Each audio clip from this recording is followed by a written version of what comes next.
Bienvenidos a Polo TV, un espacio que te brinda información legal, jurídica, contable, financiera, desde una perspectiva diferente. El día de hoy vamos a hablar de la constitución de empresas y administración de sociedades mercantiles. Para esto nos acompaña Patricio Gorospe. Patricio es egresado de la Universidad Iberoamericana con estudios de maestría en la Universidad de Georgetown. Patricio ha trabajado en distintas firmas a nivel nacional como internacional y es experto en el tema de constitución y administración de sociedades mercantiles. Muchas gracias por acompañarnos, Patricio. No, muchas gracias por la invitación.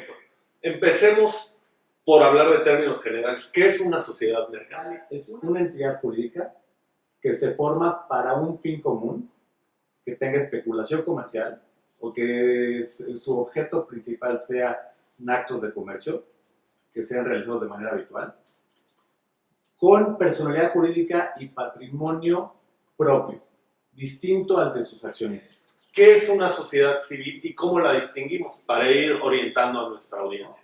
Una sociedad mercantil forzosamente tiene que ser de los objetos de especulación comercial, a diferencia de una sociedad civil, ¿no? Una sociedad civil tiene un objeto preponderantemente económico sin entrar a la especulación comercial y sin realizar actos de comercio de manera habitual. ¿Qué beneficios da constituir una sociedad mercantil? ¿De qué riesgos protege a sus miembros? ¿Cuáles son las razones por las cuales se debería constituir una sociedad mercantil? Yo te diría que el objeto principal o los objetos principales para constituir una sociedad serían dos. Uno es el alienar y el proteger el patrimonio personal de los accionistas. La segunda es cuando son dos o más accionistas, normalmente los acuerdos de negocio son distintos, ¿no? Y son como trajes a la medida. Perfecto, entonces regular el acuerdo entre los socios y, más importante, lo primero que mencionabas, separar el patrimonio de los socios al del negocio para no poner en riesgo uno con otro. De acuerdo. En este sentido, ¿qué tipos de sociedades existen? Hablando de sociedades mercantiles, la Ley General de Sociedades Mercantiles prevé 7 tipos de sociedades. Nos tenemos que centrar en 4 tipos. Una es la SADCB, que es la más común. La otra es la SAPI, que aunque no se prevé en la Ley General de Sociedades Mercantiles, la prevé la Ley del Mercado de Valores. La Sociedad de Responsabilidad Limitada y la Sociedad por Acciones Simplificadas. Perfecto.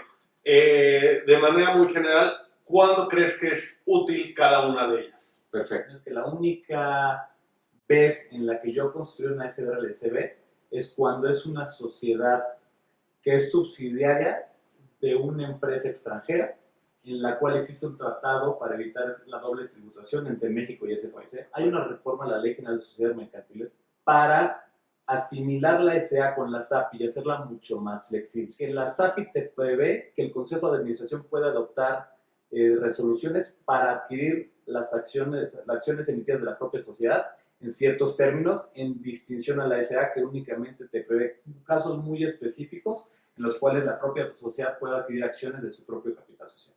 Esa es una. La segunda es los quórums de minorías o los derechos de minorías.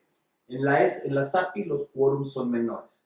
Otro tema que cambia es, en la SAPI te prevé expresamente la Ley del Mercado de Valores que se puede ampliar o limitar la forma en la que se reparten las utilidades o derechos económicos distintos, cosas que en la SA no. Y creo que ese es uno de los temas principales, porque hay veces y ocasiones en las que en los propios acuerdos de negocios existen ciertos derechos económicos preferentes o existen ciertas distinciones en el reparto de utilidades que son diferentes a cómo está estructurado el número de acciones de la sociedad.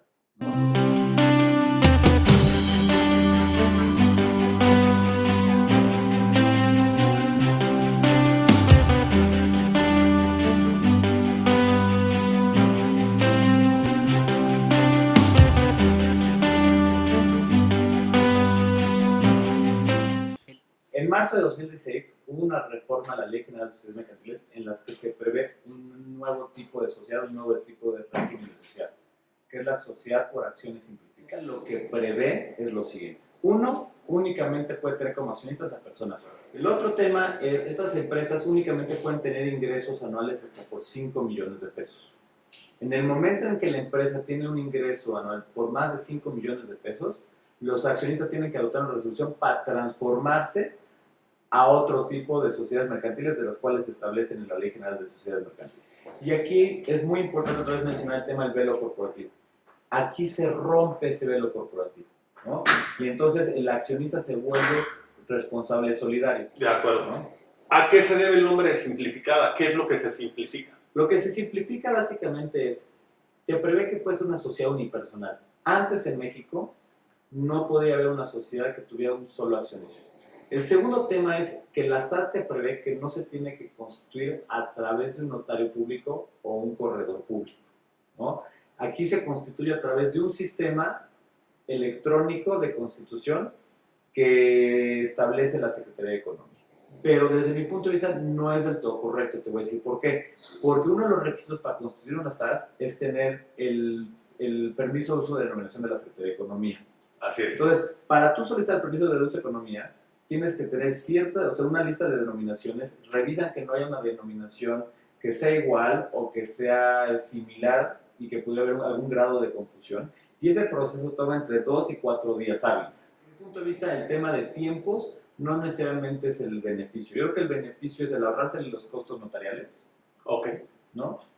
Y que lo hace mucho más expedito y mucho menos, y hay mucho menos formalidades de las que se requiere para efectos de construir una sociedad con un notario público o con un corredor. Va a ser muy interesante cómo en la práctica vamos a aterrizar todos estos conceptos que en la teoría se suenan muy bien, pero no sé cómo vayan a funcionar ya al momento de implementarlos en la práctica. El Empresario es una multiplataforma especializada en contenidos de management y productividad del periódico El Economista, dirigida a la micro, pequeña y mediana empresa y a los emprendedores.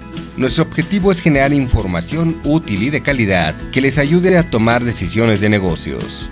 A través de nuestros distintos canales, trabajamos día a día para ser un referente informativo y de consulta para nuestros lectores. Puedes encontrarnos cada miércoles en la versión impresa de El Economista o en nuestro sitio web elempresario.mx. No olvides seguirnos en nuestras redes sociales, Facebook, El Empresario MX y Twitter, @elempresariomx.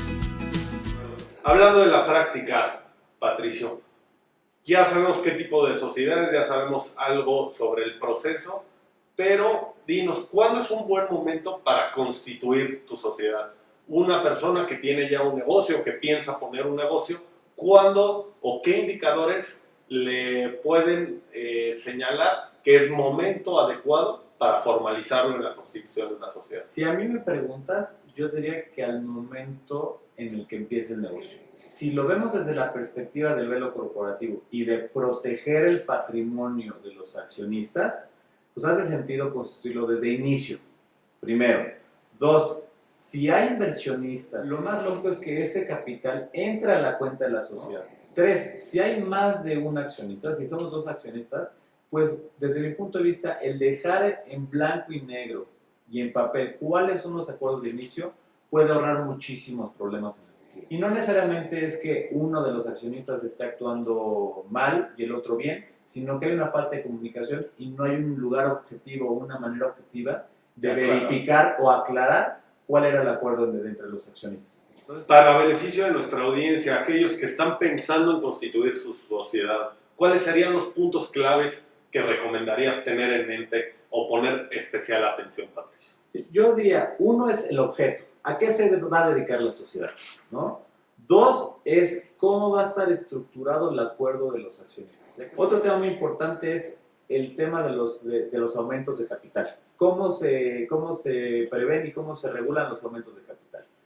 También es muy importante ver cómo se regulan las transmisiones de acciones, ¿no? Los acuerdos de asamblea, cómo se adoptan los acuerdos de asamblea, cómo se integra el consejo de administración y cómo funciona ese consejo de administración.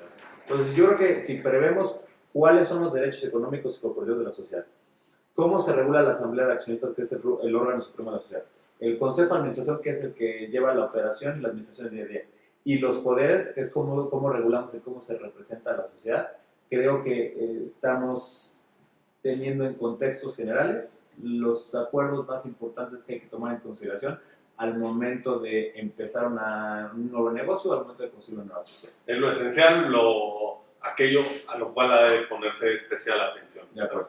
¿Consideras tú, Patricio, que es conveniente obtener una asesoría de un experto? ¿En qué casos, por qué y más o menos cuánto debería costar o cuáles son las implicaciones? Son dos o más accionistas. Si hay una inversión por parte de un tercero, si los acuerdos de negocios son muy específicos, desde mi punto de vista es conveniente tener esta asesoría desde un inicio. Porque en mi opinión, la razón por la que la gente no lo hace es porque lo ve como un costo, ¿no? De acuerdo. Porque deja de ver, porque desconocemos cuáles son las implicaciones legales que tenemos al momento de hacerlo, ¿no? Y al final del día, en mi experiencia, resulta más caro el no haberlo hecho de manera preventiva, En su tiempo. porque llega el momento en el que ya estamos en un problema. Es muy difícil, muy costoso administrar una sociedad mercantil.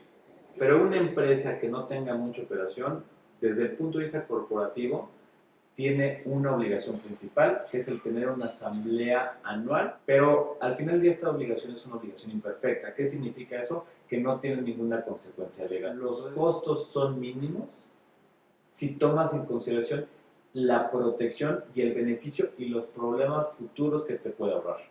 ¿Algún último tip o recomendación, Patricio, para nuestra audiencia en materia de constitución o administración de sociedades? Que no tomen a la ligera el construir una sociedad, el tener la asesoría adecuada para reflejar los acuerdos de negocio, y que en la medida que lo tengamos reflejado y esté protegido y estén los acuerdos bien reflejados desde el inicio, les va a permitir enfocarse mucho más en el negocio y no en temas legales. Queda clarísimo. Te agradecemos mucho, Patricio.